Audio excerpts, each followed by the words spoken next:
Welcome to Editorial Interchange. We're joined here today by Stephanie Zanker. She's the strategic director for the Libre initiative in the state of Georgia. And we're going to highlight a little bit of the 2026 General Assembly session. We're going to talk about how the sausage is made, and we're going to talk about what type of sausage they were putting on the plate this year. Stephanie, thanks for joining us. Thank you, Steve. Happy to be here again. And you're now in what, the office in Atlanta? Is that where you're calling from? So yeah, I'm actually inside of the Libre Initiative Georgia office, which is in Lilburn, Georgia, inside of Plaza Las Americas, which is a Latino-focused mall, and it has about 150 business owners here. So it's really cool that we were able to get a space inside of this mall, and we're thrilled to be here, like right in the middle of the action. Awesome. Well, good recommendation. And where is it located again? On what street? Do you know? It's off of Pleasant Hill Road in Lilburn, Georgia. Awesome. Well, tell us a little bit about Libre for people who aren't familiar. What do you do with Libre, and how are you impacting the political scene here in Georgia? Yes. So at our core, we empower the Latino community to thrive so that they can prosper and achieve their American dream. And we're a national organization, but we have chapters in 13 states. And as you mentioned earlier, I'm the strategic director of the chapter here in Georgia. So we believe in policies rooted in economic freedom and limited government, because those are the types of policies and principles that are actually going to lead to the empowerment of the Latino community.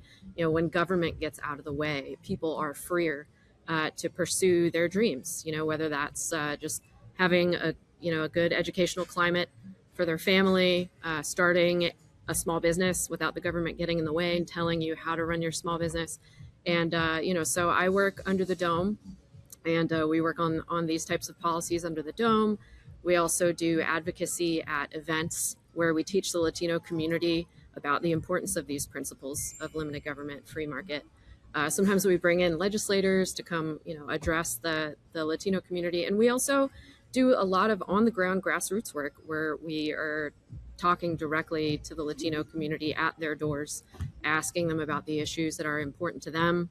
Right now, we're doing a lot of ID work in Georgia, and also educating on the benefits of the Working Families Tax Cut Act, which passed last year, signed July 4th by President Trump, and now is leading to a lot of tax savings that we're seeing. I actually just did my tax return, and I'm actually getting money back this year. So it's great to see the tangible benefits of laws passing, and to see them at work. And I'm excited to have a little bit more money in my pocket this year, and I know a lot of Latino families will be too. I heard a pundit talking on one of the radio stations the other day that Trump's numbers are going up. His polling numbers are going up now that people are filing their taxes. So I think there is a connection there between what people are seeing on the bottom line and their opinion of Donald Trump. So yeah, I mean, and that's the goal. I think he did really well with the Latino community in 2024, because he promised to address, cost of living, lower inflation, make sure that people have more money in their pockets, among other things. And so now, during tax season, we're starting to see people like in awe at oh, it's not just magic. It's because the Working Families Tax Cut Act was passed. And I think as long as we continue to trend in that direction, and that you get a little more of your money back, and that life becomes cheaper, we're gonna see good results in November. Well, I know a lot of people are getting tons of election material in their mailboxes now. And they know they have to elect somebody to a statewide office. They know they have an elected representative and an elected senator in the legislature, but that may be all they know in terms of how the system works. Can you give us a little bit of an idea of how these bills are created, who influences what bills actually get voted on in the House and the Senate, and what's the process for getting a bill through all the way to the governor's desk for his signature? Yeah, sure. Well, a lot of people don't even know who their state representative or state senator are. So I always recommend that if you don't, because I think people, and especially the Latino community, sometimes don't understand how much of an impact and influence like local and state government actually has on your day-to-day life, more so than the federal government. So I always recommend that people figure out what district they're in, House and state Senate district, figure out who their representatives are, and you can call their office, find their phone number. You can actually go to the Capitol. That's one of the things that the Libre initiative does. We bring groups of Latinos directly to the Capitol to lobby, just to see the Capitol, to try to meet with their representatives at the rope line. But onto your onto your question, it's a long process, but it's one that's really necessary if we're going to keep Georgia the best place to live and raise a family in the United States. Uh, so there are two chambers, and there's a House and a Senate. There's 180 House representatives and 56 senators, and they all work during the legislative session, which is 40 days long, under the Gold Dome, the beautiful Georgia State Capitol in Atlanta. The governor has his executive office there as well. And so it begins with the legislator having an idea for a bill that's going to improve his district. And sometimes outside organizations like the Libre Initiative or a sister organization, Americans for Prosperity, have an idea and pair up with the legislator. But then they work with the legislative council to draft it, and then they file it. They put it in the hopper, whether you're on the House side or the Senate side, and then it gets its first reading on the floor, which is just procedural, no voting or anything like that, and then it's assigned to a committee, so either a House committee or a Senate committee, the one that would be most appropriate to talk about that, and that is assigned by either the Speaker of the House, John Burns, or the Lieutenant Governor if it's in the Senate. And so then it comes up in its committee where it undergoes a hearing. You hear from lobbyists, you hear from organizations that support the bill or don't. Amendments happen, changes happen. Sometimes a substitute bill comes out of the committee. And then so you vote on the bill. And if it makes it out of committee, that's great. And it continues the process. But sometimes bills die in committee. And so it's possible that a bill that gets filed never makes it to a committee or dies in the committee, and then it's effectively done for that session. So if it is lucky to get through the committee, it goes to the Rules Committee, which decides whether to schedule it on the House or Senate floor for debate, and gets its second reading. So that's actually why the Rules Committee chairman is a really influential position, because they can decide whether a bill gets a floor vote and when it gets a floor vote. And so if it makes it to the floor, there's debate, there are amendments or not, and then it gets a vote on the floor, which just requires a simple majority to pass. I do know that a lot of legislators use a bill not coming out of committee as an excuse, and it keeps certain factions within the legislature from having to vote on legislation, so their constituents won't have a record of their view one way or the other on a particular bill.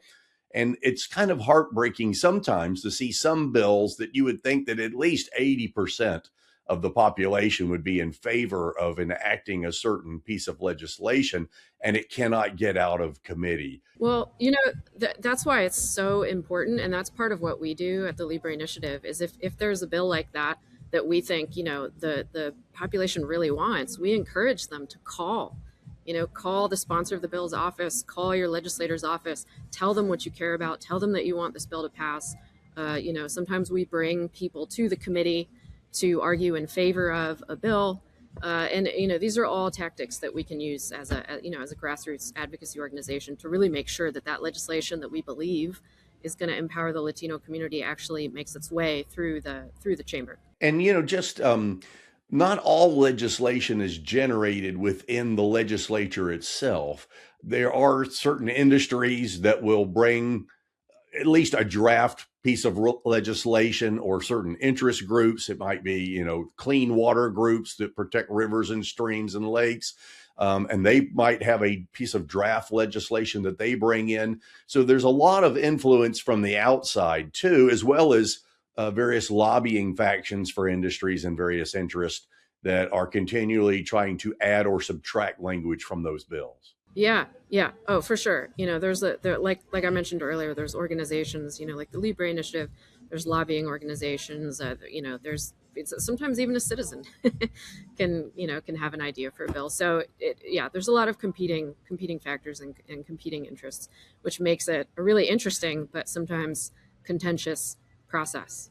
And so assuming it makes it through the first chamber by crossover day, which is, I believe it's the 28th day of session, so there's 40 days of session, has to make it through to the other chamber by crossover day. Then the next chamber repeats the same process that I already talked about, and sometimes it bounces back and forth between the House and the Senate if there are changes or compromises to be made. And this is the part that can really cause some consternation and drama from time to time, just because it requires both chambers agreeing, basically. And sometimes the chambers have competing priorities during a session, like we saw during this session, which I can get into more.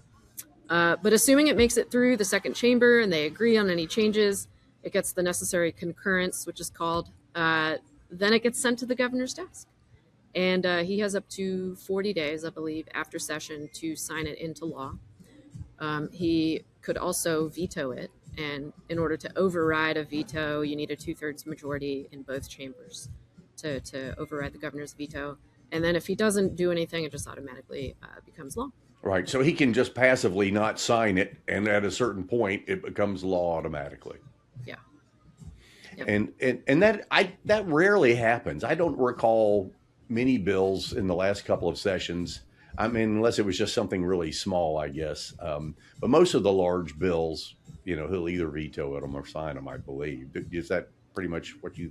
Yeah, I think so. I mean, it's hard to know sometimes like what he doesn't take action on unless you're tracking it, because there's a lot of stuff throughout this whole legislative process that kind of happens, in back chamber under closed doors. And so yeah, it's hard to know. And then the last day of the session, and of course you were telling me before we started the broadcast here that you got there very early and you stayed there very late on the last day, which is always the way it works. And there are so many procedural allowances that allow them to change bills at the last second, change language, do all these different tricks where you may have one bill going into the last day of the session and it turns into another bill by the time it's voted on. Was there a lot of that going on this session? Yeah, there definitely was some of that for sure. And, it doesn't always go super late. Like last year, I don't know if you remember, I think it was the Senate adjourned at 9 p.m., much to everyone's surprise. This year it was different. This year, both chambers stayed until 1 a.m, and there were a lot of, changes to some priority bills that happened at 11:30 at midnight, which is why they had to stay until 1. There was significant changes to a property tax bill, House Bill 1116, that happened at the last minute that watered down the bill. Some really great provisions were in there, like truth in taxation, 3% revenue cap that the Senate just didn't agree with. And so that bill got significantly watered down at the very last minute, much to everyone's surprise. So yeah, things like that definitely happen. I mean, it's literally the last day to get things done. And so there are things that are left until the final moments. And that's what makes it exciting, but also really, really nerve-wracking and a nail biter. Well, and some of those bills get diluted and some of them get completely changed 180 degrees. And I think one of the handicaps in this process is most of the legislators don't get to read the changes. They don't have time, especially if there's a lengthy change, 100 pages or whatever that may be. They don't really actually have a time to evaluate the changes, and they're voting on something that they really don't know what they're voting on. Yeah. No, exactly. I mean, with this House property tax bill that I was just mentioning, 1116, at the very last moment, it got watered down and it got turned into, the language got tacked onto Senate Bill 33, which was a hemp farming bill originally. So that happens too. They strip things down, they change language, and there's so much going on that you don't necessarily, you're not necessarily fully informed all the time. But the things that, and it so happens that the things that really need to get through sometimes, like the election QR code bill, sometimes don't make it through because there's gridlock. You just don't know what to do. Uh, but again, that's just kind of what makes it sine die so exciting. Well, and before we get into some of the bills that Libre Initiative was advocating for, um, let's talk about the composition of the legislature. The Democrats are actually closing the gap on the Republican majority now, and I think that's mainly due to Metro Atlanta demographics changing somewhat. You're getting more Democrats moving into the Metro Atlanta area. A lot of the counties that were traditionally solid Republican, like the Cobb County, Gwinnett County, several others, are now majority Democrat. They're voting Democrats in those counties, which had, for decades not been the case. So, do you see any further changes in the composition coming in terms of the upcoming election? And do the Democrats stand a chance of at least getting some parity in the process, or are the Republicans still going to hold the edge, do you think, after the election? I see what you're talking about sometimes with the demographic change in counties like Cobb, and we're seeing it even in the northern parts of Gwinnett. But Republicans have a pretty comfortable majority. I mean, it's not a super majority.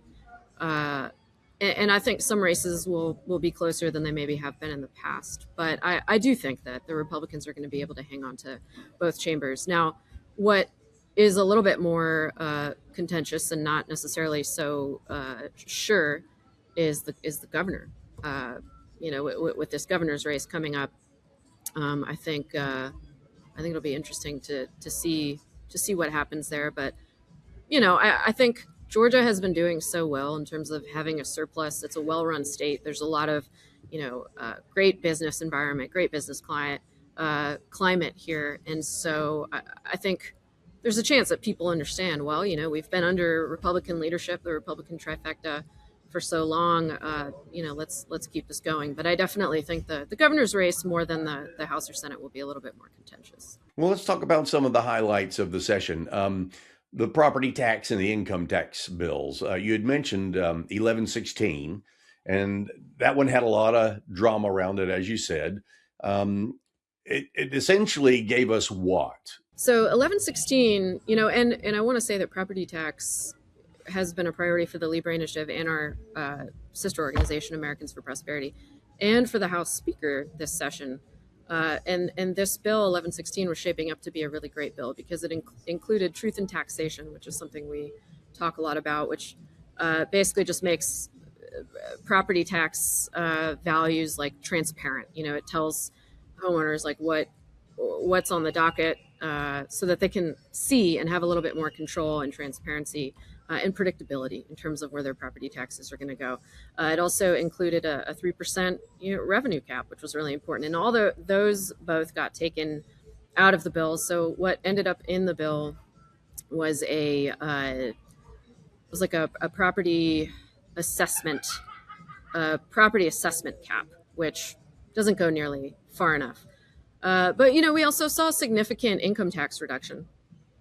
The proposal from the Senate was a little bit more involved. It didn't pan out quite what Senator Tillery was looking for, but it takes income taxes down from 5.19 to 3.99% over the course of around 8 years. And it also includes a really important provision called a taxpayer relief fund, which makes it so that a certain amount of the apportioned like budget surplus or rainy day fund goes to taxpayer relief, which is really important. And then it also raises the standard deduction. So these are all things that Georgians want and need. Lower taxes lead to more economic stimulus, and so not necessarily the versions that were originally anticipated, but still definitely making progress. And I think the goal eventually is to eliminate the income tax like some of our neighboring states. Well, I know some of our people running for state constitutional offices are talking about eliminating the personal income tax. And the bill you were speaking of on the taxpayer relief fund, that was HB 463. And it's always interesting to see government say that they're going to take the excess tax money and give it back to the taxpayers. Because normally government from the city level all the way up to the state, well, all the way up to federal, will find a way to spend money if they've got it. So that's kind of a welcome change, and let's see if they can stick to that. Yeah, Governor Kemp has done a really great job since he's been in office of making sure that we always have that surplus. And it doesn't, I think a lot of times when Democrats are in power, they think, oh, we have it, let's spend it. We have to spend it. We have to create a program to spend this money on. But it's really nice for taxpayers when you have this extra money and you can say, hey, you know what, we're going to give you some of this money back. And, that's just been one of the reasons that Georgia's been such a great place to live and raise a family. And there's so many more things that the private sector can do so much better than the government can. And when the government takes on more and more tasks and more responsibility for our lives, it generally gets bloated down in bureaucracy. It costs exponentially more to provide those services. And so, smaller the government, the better. Absolutely. That's what we believe at the Libre Initiative. Well, let's talk about HB 1247. That was the judicial deference. What was it was regulatory reform. So what was in that bill?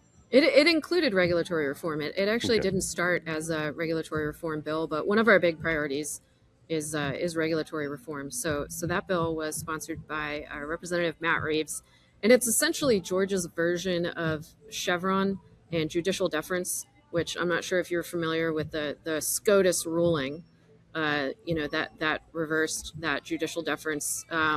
And so it's a really important win for separation of powers and constitutionally limited government. And it basically just says, the legislature makes the laws, the courts interpret the laws, and the agencies enforce or implement the laws. The way that it had been in the past, that the judicial system, the courts would defer to agency statutes. And a lot of times these statutes are unclear, they're vague. And so a small business owner wouldn't necessarily know like what was going on. And so this basically makes it so that, the courts are free to interpret the law as they see fit. So, this is really great, and it mirrors that SCOTUS decision. And so it just makes things clear. It's like I like to explain it like if a, let's see, grocer importer from El Salvador, we have one right here in Plaza Las Americas.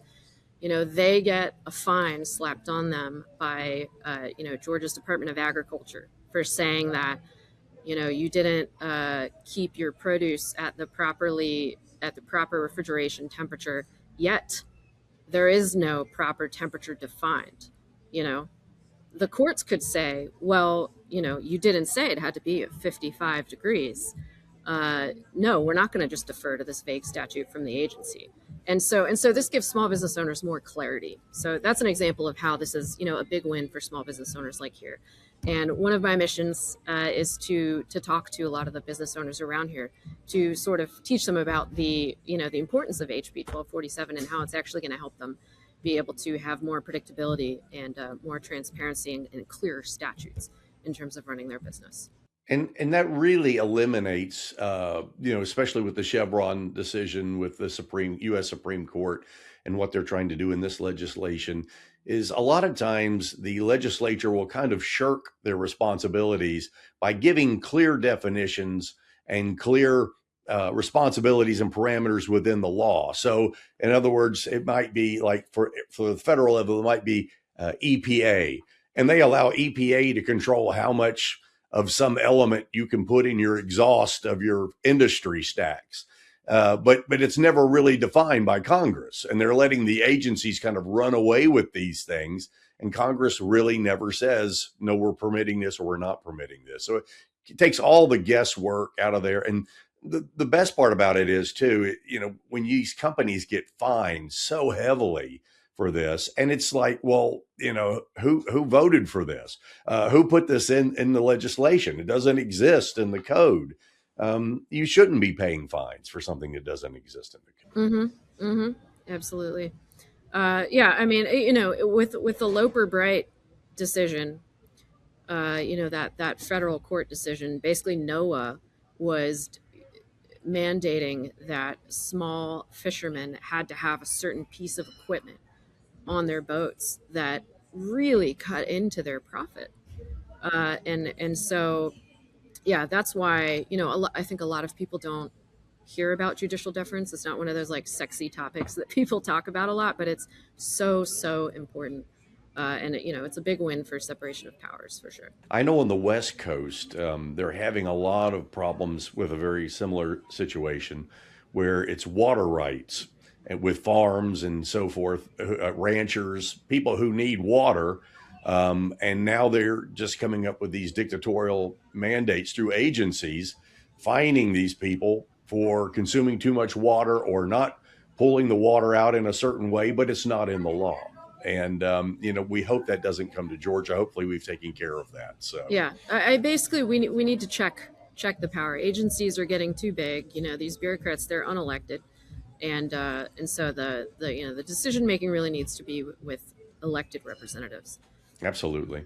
Well, let's talk about HB 987. That was voluntary portable benefits, and that's dealing with independent contractors. Give us a little glimpse into that one. Yeah, so that one was introduced by Todd Jones. And what it does is it allows independent contractors, freelancers, and essentially gig workers to be able to access traditional benefits that are traditionally linked only to 9 to 5 or W-2 employees.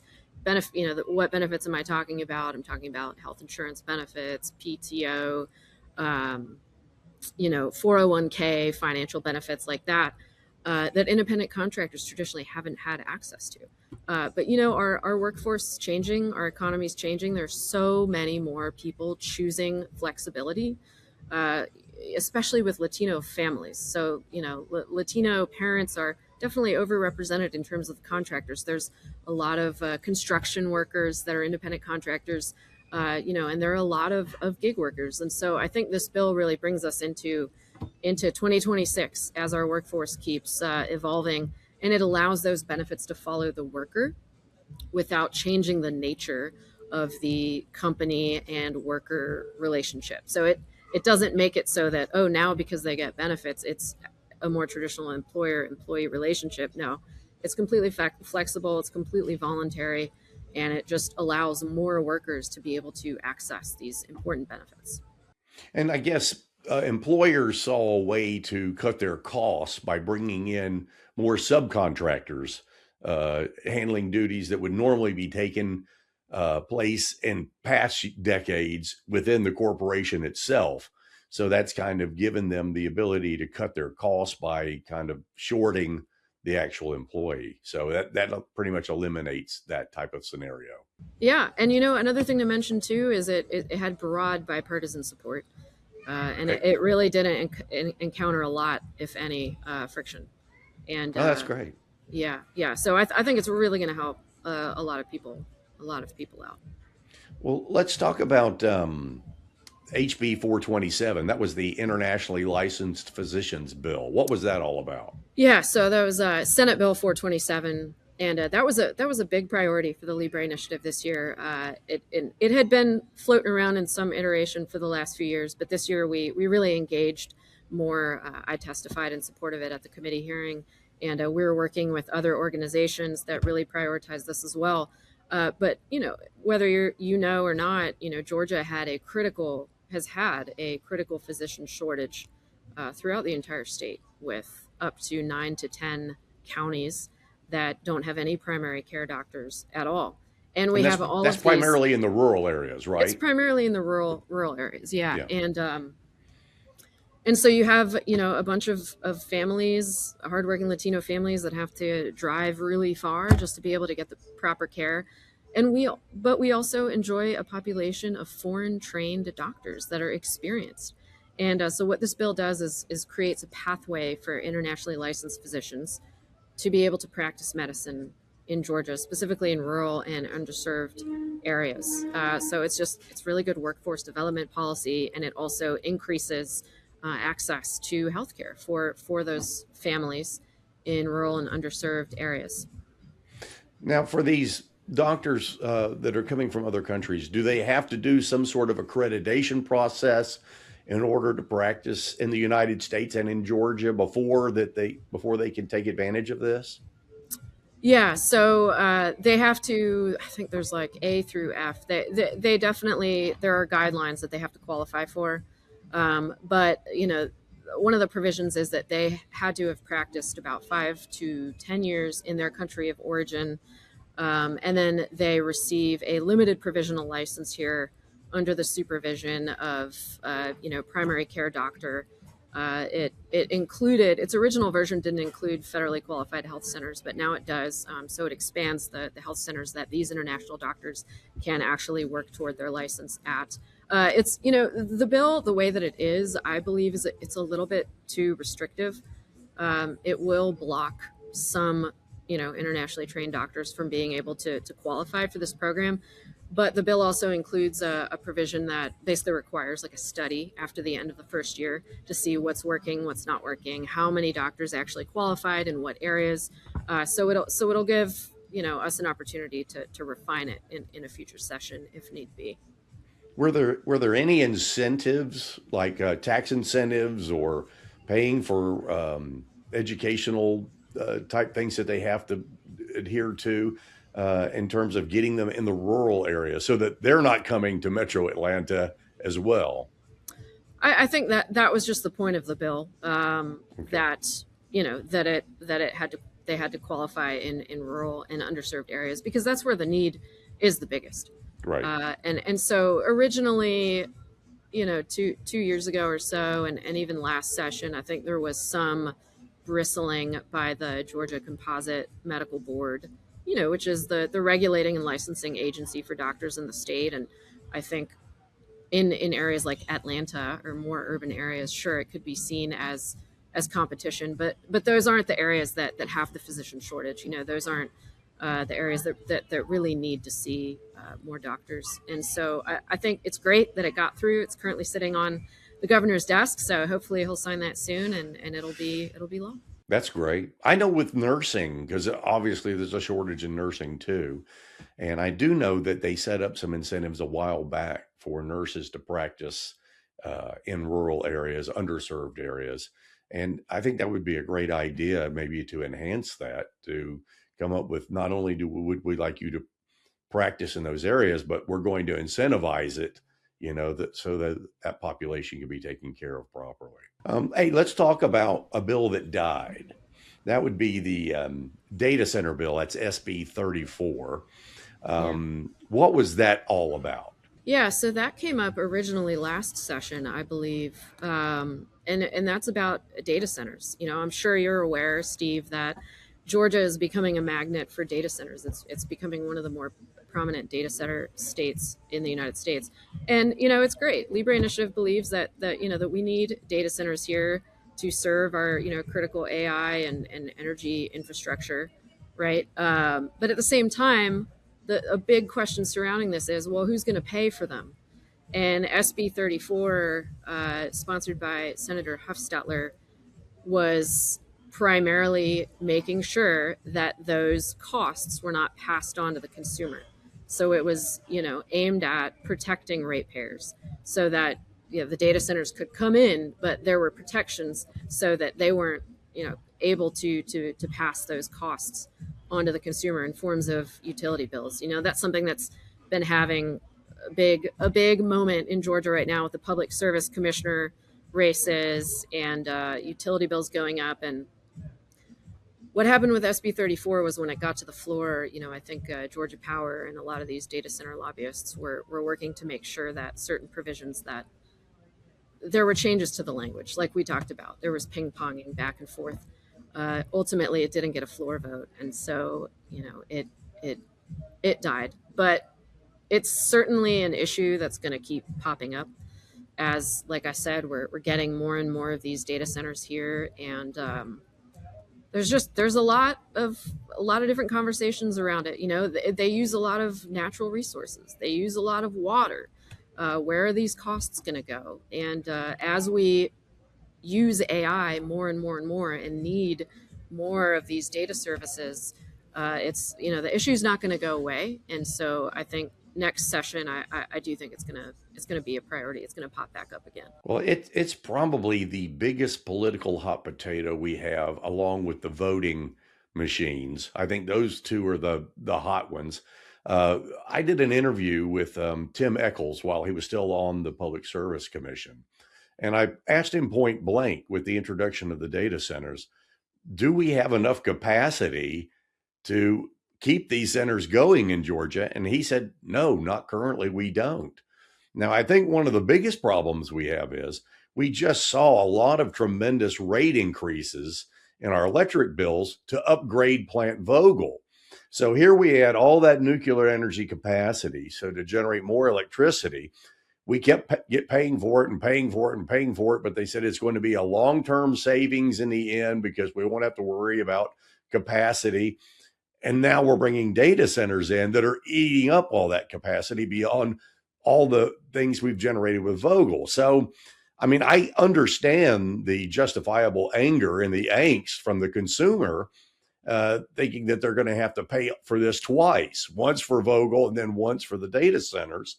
I do know that the state has given about $2.5 billion in incentives, tax abatements to these data centers as well, which is not going over too well. That brings up a really interesting, I guess, dichotomy, because sure, we want to attract the business. We want to continue to grow Georgia and be able to service people with the needs and AI. But if you're using these tax credits, special interest tax credits, we also don't see that as good, because one of the leading tax cut proposals was eliminating these special interest tax credits. And so, there's kind of that back and forth, competing interests. And I don't know. That's the point of the legislature, right? We got to figure out what is the best for Georgians in that regard. Well, from a property tax perspective, the data centers are a gold mine, right? Because you're going to reap tons of property taxes off of those facilities. They don't employ a lot of people. Sometimes it's as few as a dozen people that they employ. But in terms of the property tax, and I think that's what's drawing so much support for those centers. But take, for example, in Fayette County, where I live, in the city of Fayetteville, we have a large project with it. QTS is the name of the company that's building the data centers, and it's a multi-billion-dollar operation. Well, the problem is Fayette County in the Flint River Basin system is a water poor county. And so it's like, well, what happens when we have a drought and we have to ration the water? They're always going to get their water at the data centers. They're always going to get their electricity at the data centers because they have the power. They're such a powerful, they have the tech oligarchs behind them, for one, and they pay a lot of campaign money into the system, but also they're an incredibly huge taxpayer. So what does that do to the individual citizens who need electricity and who need water? They are going to become second-class citizens. And I think that's what's causing the ruckus of all this, the angst related to all this. And I think that, unfortunately, it looks like the legislature is just dodging the question. I think it would be so much better, Stephanie, if they would just say, you can build that massive $17 billion facilities, number of facilities, but you have to generate your own power.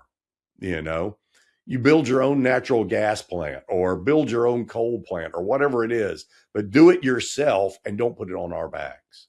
Exactly. And that's why it's just important to codify the protections for consumers now. This has become it's a relatively recent issue, and it's not going to go away if the bills keep going up and up and up, and there's no clear direction for how they can be accountable. I had an electricity bill that cost about $560 in 1 month. When my typical winter bills are around $200 to $300, they're already pretty expensive. But to see that just out of nowhere, it's unsustainable. And I think a lot of Georgians are complaining about it. So I think we're going to start to see, the conversation shift, and we're going to start to see people actually demanding that something be done. People calling into their legislators and talking about it more. Yeah, right now it's a utility consumer in an arm wrestling match with the tech oligarchs. And they have an overwhelming advantage from several vantage points, from campaign funding to lobbying to putting that money into the local coffers as well. So the cities and the counties are supporting the data centers. So it's going to be interesting to see how that plays out. But you can only take advantage of the utility patrons for so long before the customers start rebelling. So hopefully we'll get something done in coming sessions very soon. I think we will. We need to. Let's talk about this. I did an interview just recently with Damaris Perez related to the internet, social media, technology being used in the schools, and how it was not working for our young people. Have constantly, the more Chromebooks we put in our schools, the lower the test scores get. There's a direct correlation there in using a lot of that digital media for education. And then we learned in that interview that the tech oligarchs and all the powerful people in the tech industry send their kids to private schools that don't use digital technology. So, all that to say, HB 1009 passed. That was a bill for banning personal devices in high schools. So, I guess they're going to allow them to bring a cell phone and they'll have to store it somewhere and they can pick it up after they get out of school, I guess. But what do you think about that? Good, bad, or indifferent? I think it's good. I mean, that's not it's not an issue that Libre engaged in this session, but I think it's really good because schools are for learning, and with the increase in technology and all these devices around, I think it's a distraction. We need to get back to hiring good teachers that are going to educate on history, math, science, what they say that kids are going to learn in schools, and free in an environment free of distractions. And so I think it's great. Well, one of the things that we learned in the interview as well was impacting the teachers as much as it's impacting the students, because the teachers have become an ancillary device for the technology. The technology is now leading the teaching, and the teacher is kind of holding more of a supportive role. And we need to get our teachers, like you said, back into teaching again, Right. and make that human connection and get them learning. Absolutely. I mean, it's so important, and it's tempting to move more toward technology replacing things, and we saw a huge jump with that during the pandemic in 2020 for obvious reasons. Kids still needed to learn, but they weren't able to physically be inside of schools, and so I think that was one of the main reasons we've seen such a shift since then.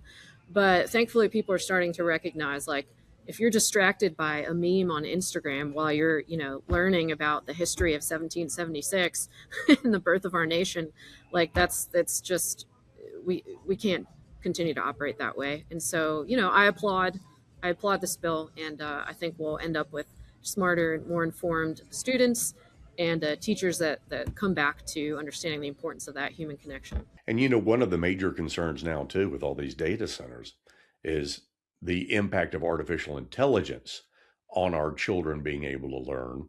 And there was a Pew Research Center survey that found that almost 80% of the students were using AI to do their homework every day.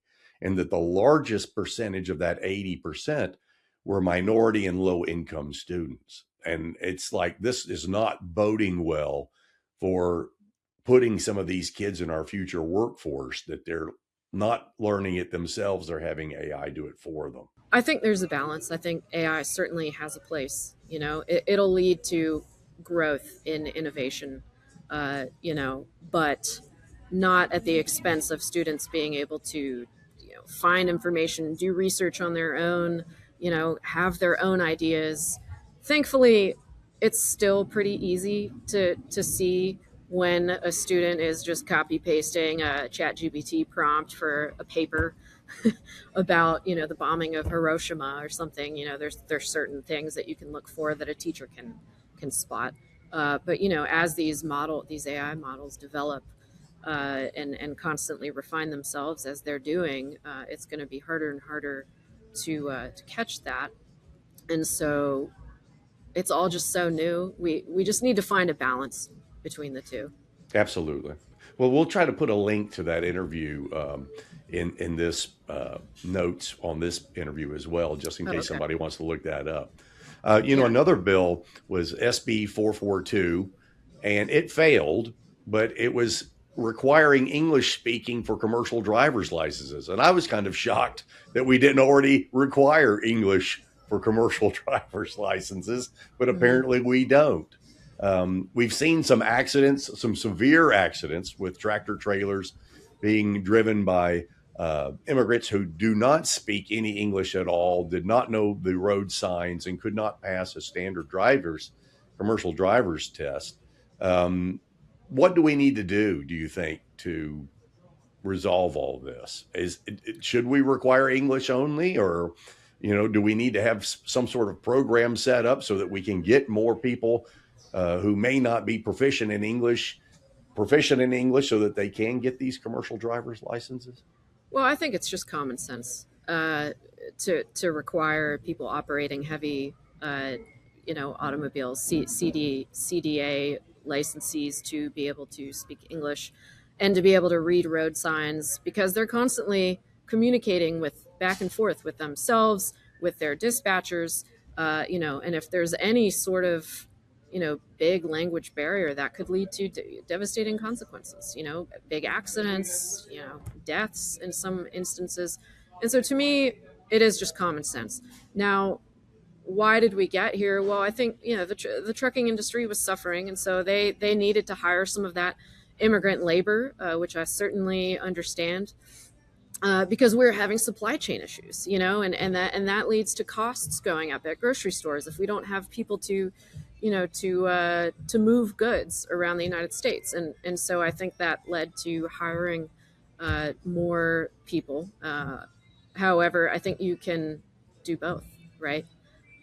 You can train these immigrants to speak English and be able to pass a test while requiring English to be the primary language. I mean, to me, that's just common sense.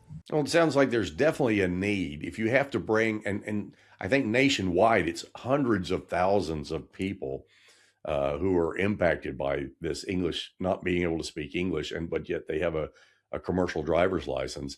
It sounds like there's a real need to have drivers in the system. So you would think that there would be some sort of program that, if you need those drivers, that you're coming up with a technical program, whether it's our technical schools or some other facet of the educational system, to get these people in compliance and fulfill that need. Yeah, absolutely. I mean, technical schools is something we haven't talked about, but it's really really important. And we've got a trade deficiency, so we need to start bringing people back into those trade schools and those technical schools. And you can also do an ESL class with the Libre initiative. We do free ESL classes, and we're currently doing some in Lilburn, right here in Lilburn, Georgia. Um, and so, yeah, I mean, I think everything you said was right. That's awesome. Well, let's talk about a bill that failed, another one, HB 960. And I think there were several bills related to election integrity. This one was from Senator Dozel, who's running for a state constitutional office. And he wanted to get us out of the computers, onto paper ballots, eliminate that QR code, which has been so divisive on the ballot itself. And because a lot of the lawsuits against George have been that the person who voted cannot verify who they voted for because they don't know what the QR code is telling the scanner. The names that are listed on the ballot are not what's scanned. It's only the QR code, and we have no idea if the QR code is accurate or not. And apparently, it got tangled up, and there was a lot of disagreement, and they could not come to a resolution on that. So where are we now? Tangled up is right. Georgia has had a really tough time with elections recently. And there was a law on the books that, the QR codes basically expire July 1st, 2026. But like you said, no resolution was really put in place. All measures failed, and so the Speaker of the House and the governor are faced now with, do they call a special session before these elections that we have coming up to figure out what to do about how to vote? Because if we go back to the systems that were in place, that I think could be like the person fills it out themselves. There's so many different ways it could lead to a lot of chaos and confusion. And so we'll just have to wait and see if they call a special session to address that. Now, how do you implement that before elections in November? That's it's something to consider too. And I don't think it's going to be easy. But this is it's where we're at, and we'll just have to wait and see. Hope that we can figure it out, and that it won't interfere with people being able to cast their votes and have confidence that their votes are being counted. Well, the vice that the legislature has put us in now and tightening it up as every day goes by, closer to the primary elections and then into the general. The judiciary does not like to make changes if something goes to court because of the QR code expiring and somebody files a lawsuit. They don't like to see changes up close to the election itself, because they say it could cause too much change in the system and it could cause a disruption in the electoral process. So the longer they wait on this, the worse it's going to get. I just think we're going to end up in some of these elections, because they're so close in some areas, state elections and federal elections, as we saw in the presidential election, that here we go again. We're going to have lawsuits all over again if they can't get this thing settled. So I'm praying that they will do something, because it's going to go to court otherwise, I'm pretty sure. Yeah, I mean, it's going to be contentious no matter what, and also, just given the polarized climate, everybody's kind of on edge already with everything that's going on. It's certainly going to be interesting, and I pray that we come up with a reasonable solution, so we can have confidence that our votes are being cast and counted the right way. Well, an interesting bill that passed was HB 295. This was to help property owners, and property owners specifically who were impacted because the local government where they reside caused a loss of property value for the property owner because they did not enforce state laws related to public camping, panhandling, loitering, public urination, and not enforcing the state sanctuary policies. So we've seen a lot of that on the West Coast, especially, where you see a lot of these news segments where you've got people camping out in front of shopping centers, and a lot of drug use and whatnot on main thoroughfares and big camping areas with tents all over the place. And of course, it's hard to sell a property when you've got that kind of activity going around. What do you think? You think we're going to see a lot of states or little cities and counties changing what they're doing in terms of enforcement on this? Well, it's hard to say. I mean, I think it matters with who's in power. If Democrats are in power, they're certainly more likely to have a sanctuary city, and I am against the concept of sanctuary municipalities, localities, cities, states, because it simply is harmful to property owners, like you said, and for community safety and a whole host of other reasons. So I wish that it weren't a political issue. In my mind, it really shouldn't be a political issue. Community safety, having a nice community that you want to walk around in, you know. But unfortunately, it is super political, and so I think it just depends on who's in power in what place. And Stephanie, I agree with you too about it depends on the jurisdiction, because we've seen in some places where the judiciary has been weaponized, for lack of a better way to phrase it, Activist where judges, as they say, yes. right, where somebody has come in, they've committed a heinous crime, sometimes rape, murder, sometimes it's as small as shoplifting or something like that, and the judge immediately lets them go with no bail, and they don't get a sentence that most people within the public realm would thought they would deserve for committing such a crime. And I'm just wondering, all this bill does is it gives property owners the ability to sue. But if you're in one of those places that's not enforcing it, and the local judge, Superior Court judge, is elected within that jurisdiction, and that's what they want, does the property owner really have any relief? We'll have to wait and see. But Yeah, I mean, I think a lot of times those people just choose to move if they have the yeah, resources to do that. Like, we have a lot of similar type, judges and laws that favor criminals in places like California. And, for a variety of other reasons too, you're seeing people leave California en masse in droves. right. And so I think that's potentially an unintended yet obvious consequence of having that kind of lackadaisical enforcement. Well, I would just hope that if they are going to move, that they can get enough money for their property to move. I know, like, San Francisco is like the ultimate example of all of this. It's one of the wealthiest cities in the United States because you've got all the tech people living there. And it was one of the most charming cities, uniquely charming cities in the United States. And they have maps where people are defecating on the street so that you don't step in it, and drug addicts lining the places, and all their storied shopping corridors are now boarded up. It's just amazing how bad things can actually get, even with cities that have everything going for them. Yeah, it's a beautiful city. I've been there many times. I was in a touring band that played shows in San Francisco. It's a beautiful, dynamic city. It's a lot of super intelligent people there. Like you said, it's one of the hubs for innovation and technology. So it is sad to see what's happening to it. I mean, it's deteriorating with a lot of these liberal policies that have put in place. But ultimately, people move there that are okay with it, and if you're not, you leave, which is what we're seeing. Right. Which is why Texas and Tennessee and so many other states that don't have income tax are just being flooded with people from all the other states, exactly. The blue states primarily.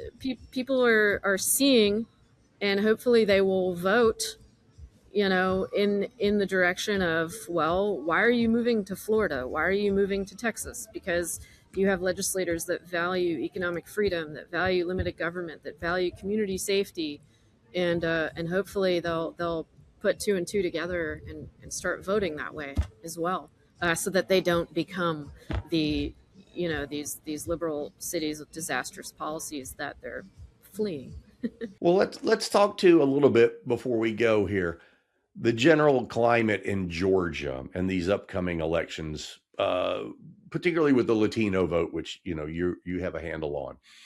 Do we see the same sort of generational differences in voting preferences in the Latino community that we see in general? So, like, millennials aren't voting the same as boomers and so forth. Is that also prevalent in the Latino community, or do you see more synergy within the vote there? Yeah, I mean, I think it can be generational, but I think we're seeing a lot of younger Latinos, and it's not even just the Latino demographic. It's just younger people in general that are getting a lot of their news and forming their sort of political ideas based on what they see online, social media with memes, and the Democrats have really been able to come in and energize the younger generation within the Latino community, for sure. I've been seeing some of that. But one of the things that I really like to remind people, because there are polls out there, and there are a lot of people saying that, Latinos don't have a favorable opinion of the Trump administration right now. They swung to the right in 2024. Well, they're going to swing back to the left in 2026. But what hasn't changed are those conservative Latino values, right? Family, faith, freedom, hard work, that entrepreneurial spirit. That is the reason that they started to align more with, the conservative values and the Republican Party. And so I think as long as, the economy starts to get better, that cost of living gets lower, like we're going to be seeing a lot of these tax refunds because the Working Families Tax Cut Act, people are going to have more money in their pockets. If we're able to draw down the war in Iran, and if we're able to end that, I'm sorry, one second, then they'll see the Trump administration as having kept its promises. I think the rhetoric around ICE too has calmed down a little bit recently. After a very tense Minneapolis occurrences, and so I think because of those values, and if the economy's in good shape, and we're not, involved in a war in Iran come November, I think it's not going to be as dramatic as some people are saying that Latinos, shift wildly to the left. Um, Well, I know one thing that we saw in particular in the presidential election. President Trump hit social media outlets really, really hard. And they weren't traditional, some of them were traditional conservative shows, internet programs, podcasts, and so forth. But some of them weren't, like Joe Rogan and some of these other ones, where he was making the appearances and having some real heart to heart talks and telling a lot of his values and where he stands on a lot of things. And it had a major impact. Do we see any kind of social media podcast type things addressing the Latino community related to conservative values, small government values? yeah, the Libre initiative is doing that. I mean, And are there we any have other ones out there? I've looked. I mean, I know of yours, but I've looked out there and I don't see a whole lot. Like everything I uh, see out there in Spanish speaking, for example, I see it leaning mainly left, mainly yeah. socialist type of things. I don't really see a lot of conservative speak. I know there's in Florida, used to, I don't know if they still do, had a lot of Spanish speaking conservative radio hmm stations. and that's Um, what I was going to say. It typically for the Latino community has lived on the radio stations, but Libre Initiative has a really great podcast, Sabor a Freedom, mhm, which is all about liberty. It's really inspirational. They host a lot of artists, and it's in Spanish, which is great because it's speaking directly yes, to a lot of people whose first language is Spanish. yes, Uh, but yeah, I mean, there definitely aren't as many. After the election, we saw these traditional Latino outlets like Telemundo and Univision start to move back a little bit more toward the center, but right. then rhetoric kind of exploded, based on immigration and customs enforcement, and then they started moving to the left again.